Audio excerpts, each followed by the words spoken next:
सभी को नमस्कार। अभी आज जो वीडियो बनाने जा रहा हूँ मैं, जो 11वीं कक्षा 11 से 12वीं में आए हैं प्रमोट होके बच्चे, उनके लिए इतिहास के मेरे द्वारा लेक्चर डाले जाएंगे। एनसीईआरटी का सिलेबस लागू होगा, पूरे भारत में एक ही सिलेबस होगा, तो वो चाहे भारत के किसी भी राज्य के स्टूडेंट, उनके लिए लगभग सभी के लिए अभी यही मोस्टली एनसीईआरटी सिलेबस लागू है ही। सीबीएसई बोर्ड और वो उनका जो अपने जो आरबीएसई बोर्ड राजस्थान के स्टूडेंट्स के लिए तो ये है ही। अब इसमें देखो, मैं आज हम डिस्कशन करेंगे कि हमारे लिए कौन सी, देखो 12वीं में एक तो 3 किताबें लगेंगी अभी इतिहास में। पिछली दफ़ा एक थी, इस दफ़ा 3 किताबें हैं।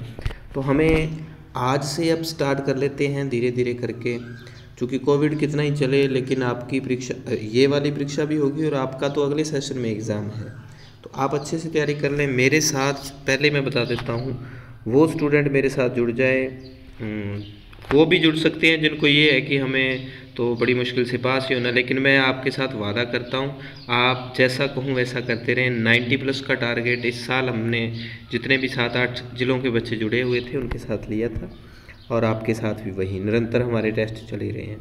तो एनसीईआरटी जो बच्चे 11वीं से भी प्रमोट होके आए हैं, तो ज़्यादा से ज़्यादा उनको शेयर करना और जुड़ना। मेरा व्हाट्सएप नंबर इसमें मैं दे दूँगा, आप मुझे अपने कांटेक्ट कर लेना और ग्रुप बना लेंगे अपने, फिर क्या है कंटिन्यू काम भेजा जाएगा। तो इसमें देखो 3 किताबें लगेंगी। पहली भारतीय इतिहास के कुछ विषय भाग 1, दूसरी भारतीय इतिहास के कुछ विषय भाग 2 और भारतीय इतिहास के कुछ विषय भाग 3। अब ये पहली किताब का कवर, मेरे पास ये किताबें उपलब्ध हैं, मैंने मंगवाई हुई थी पहले से ही, आपके पास अभी नहीं आएंगी। ये सिलेबस जो है एनसीईआरटी नई दिल्ली का। और अब ये है किताबों की सूचियाँ। देखो पहली जो किताब है हमारी भाग 1, भाग 1 जो है ये कितने नंबर का है? कुल 21। भाग 1 कितने नंबर का है? 21 नंबर का है।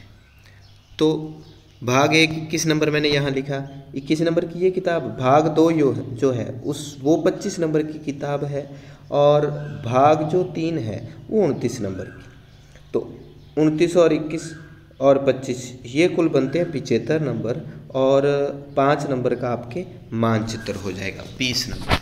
मानचित्र हम जिस पाठ का, जो भी हम अध्याय का वो क्लास लगाएंगे, उसमें जितने भी मानचित्र के स्थान होते हैं साथ में कर लेंगे ताकि दिक्कत ना आए। अब देखो ये पहली किताब में कितने पाठ हैं? 4 पाठ हैं। पहला पाठ 6 नंबर का, दूसरा 5 का। तो आप स्क्रीनशॉट लेके अपनी एक रूपरेखा बना लो। मैं आपको 21, 25 और 29 यहाँ खाली पेज आने दो।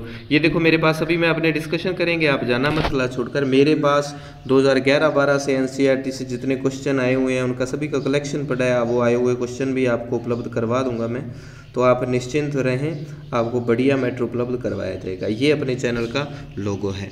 तो यहाँ अपने अगर एक छोटी सी बात करें तो किताब जो है उसमें कुल 3 भाग हैं। पहले भाग में क्या है? प्राचीन भारत। दूसरे में क्या है? मध्यकालीन भारत। और तीसरे में क्या है? आधुनिक भारत। प्राचीन भारत, मध्यकालीन भारत और आधुनिक भारत। तो प्राचीन भारत में हमने 4 पाठ पढ़ने हैं, और मध्यकालीन भारत में हमने पढ़ने हैं 5 पाठ, और आधुनिक भारत में हमने पढ़ने हैं 6 पाठ। चूँकि 6 पाठ है इसलिए वो 29 नंबर की है, और बीच वाले में 5 पाठ हैं तो वो 25 नंबर की है। प्राचीन भारत हमारे कितने नंबर का है? 21 नंबर। मध्यकालीन भारत कितने नंबर का? 25 नंबर।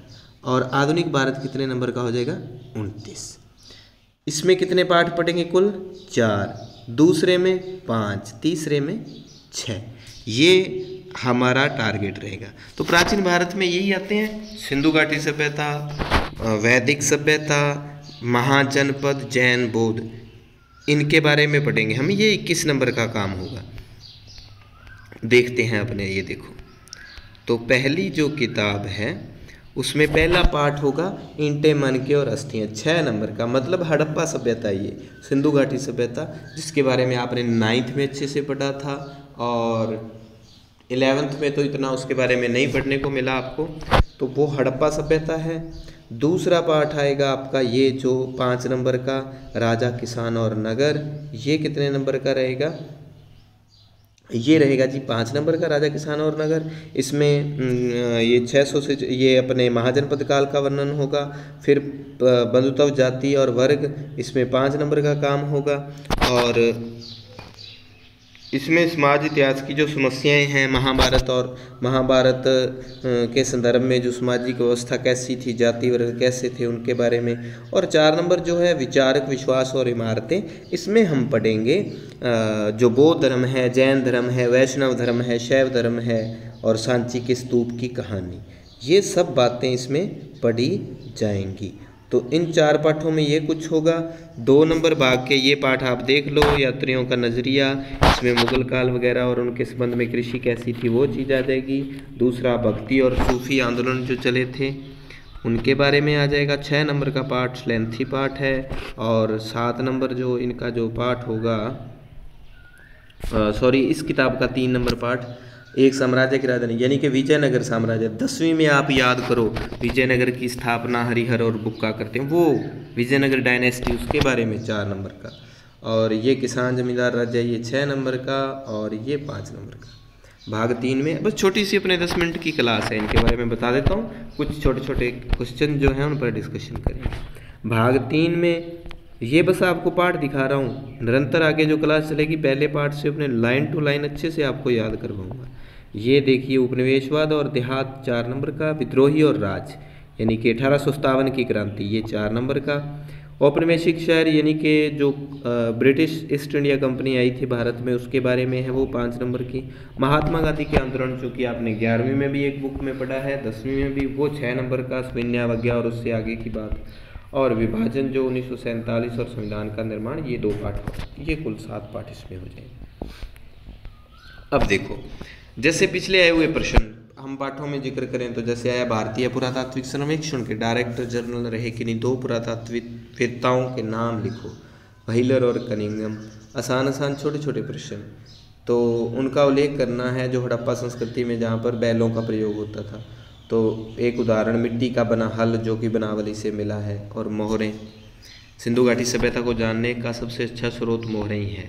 तो ये कहता है, ये तो बस वैसे दिखा रहा हूँ आपका इंटरेस्ट पैदा करने के लिए। हड़प्पा सभ्यता के सबसे लंबे अभिलेख में कितने चिन्ह हैं? सबसे लंबे अभिलेख में कितने चिन्ह हैं?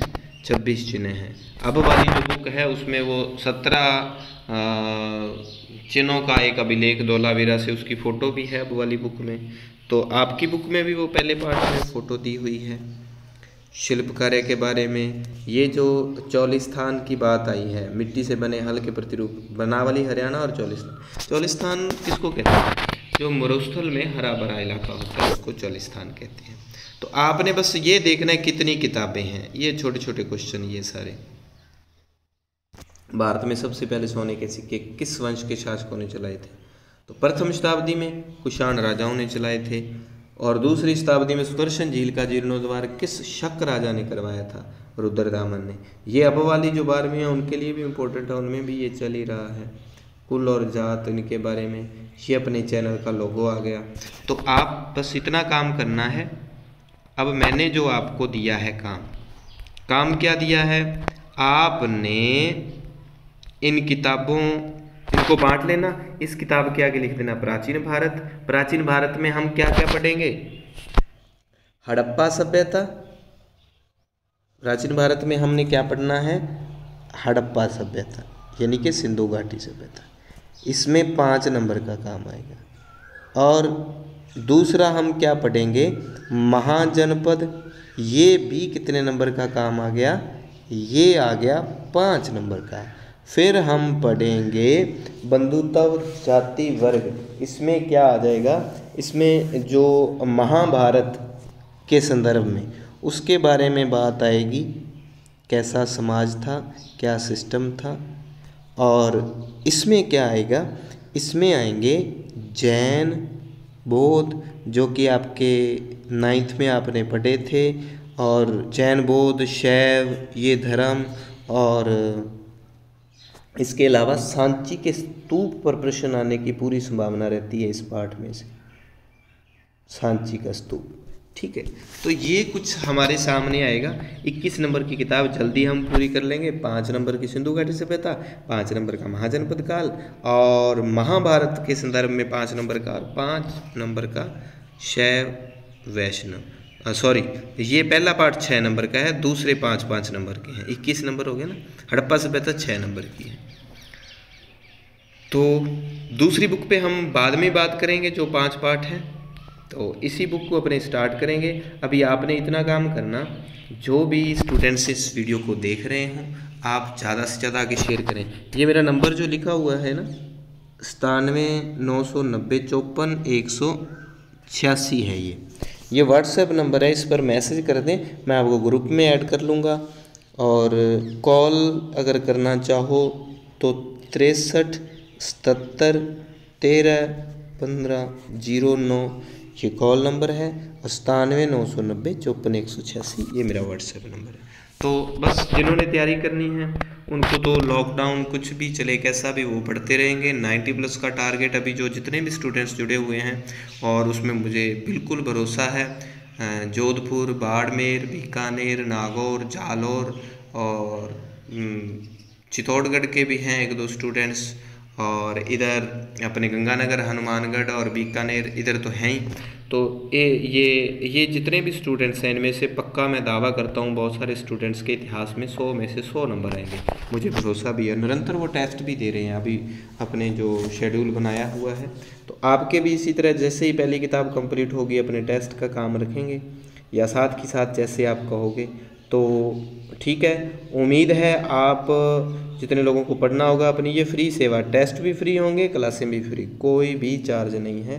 तो आप क्या है, मुझे एक छोटा सा मैसेज करें अपना नाम लिख के, और वो अलग ग्रुप बना दिया जाएगा। ठीक है, धन्यवाद।